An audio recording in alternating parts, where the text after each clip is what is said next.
Envía este chiste mensaje a las 10 personas que más quieres del mundo con tu WhatsApp. Si recibes más de 5 respuestas es que te quieren muchísimo. Si recibes ninguna es porque eres un farfalla y nadie te quiere. Así que arrima el hombro y envía esto a 10 personas. En una cafetería de la Chana llamada El Quinto Coño, va y entra mi compadre Paquito a tomarse un Cuba Libre porque había terminado de trabajar. Camarero, un Cuba Libre. Dice, perdone señor, aquí todo se pide con rima si quiere que le ponga algo.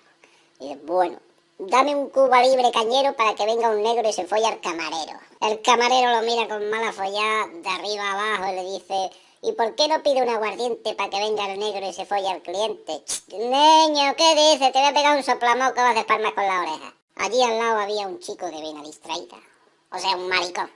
Dice, por favor, pida un ron marqués para que el negro venga y nos folle a los tres. Niño, quítate de aquí, huye para allá.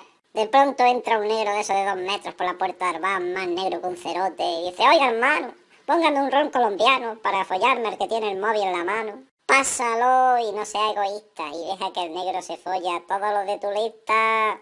Venga, cógelo y pásalo por WhatsApp, por todos los mundos mundiales y por España. Y si no recibes ninguna respuesta, es porque eres un farfolla, la vi, nene. Aprieta los huevecillos y mándalo a tomar por culo si no te contestan.